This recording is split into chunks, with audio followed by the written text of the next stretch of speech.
Welcome back to Binary Wonder. Today we're going to see an overview of ReactOS.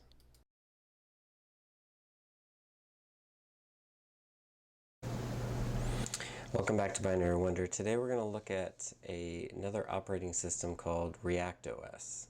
So ReactOS is kind of an interesting open source project. It was essentially started in the mid-90s and it is still under development at this point in 2019.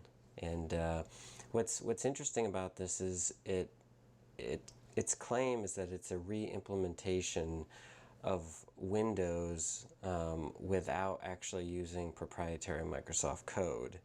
And what it looks like is essentially Windows XP or Windows 2003. But you can see some differences.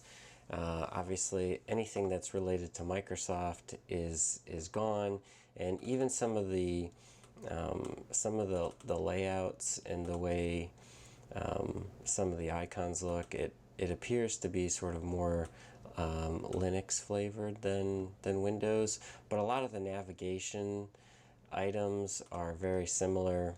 A lot of the menus are practically identical to what they would be in Windows, and it does have it actually has a large amount of binary compatibility with Windows. In fact, the ReactOS team has kind of like an applications manager, which is kind of like a package manager where you can download software from the internet. So you can see sort of there's a large number of tools and games and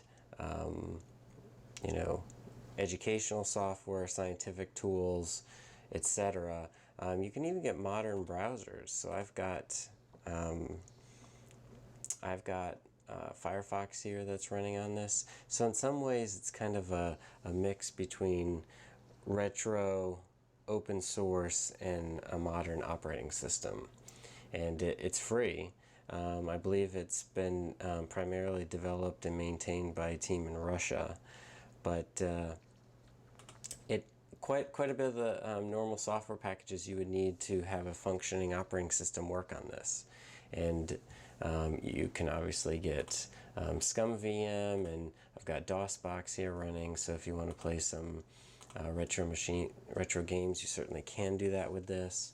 And since you have a modern web browser, you don't suffer from many of the other problems that you would have if you, for example, wanted to run, I don't know, Windows 98 like you saw in one of my previous videos and actually surf the modern web.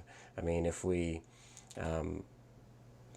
open up the web browser and actually navigate to a modern web page, it works just fine. What's also interesting or good about this is if you wanted to play with this, you can go ahead and download it for free. It's still in alpha phase, hasn't even quite gone to beta phase, but it does run inside of a VM as well. So just wanted to show you sort of a brief overview of ReactOS. I think I've shown it in a previous video on my channel, but I haven't given it the dedicated time that I think it really needs. And again, this is just sort of a more focused overview, but I wanted to give visibility and awareness to folks about ReactOS. So check it out.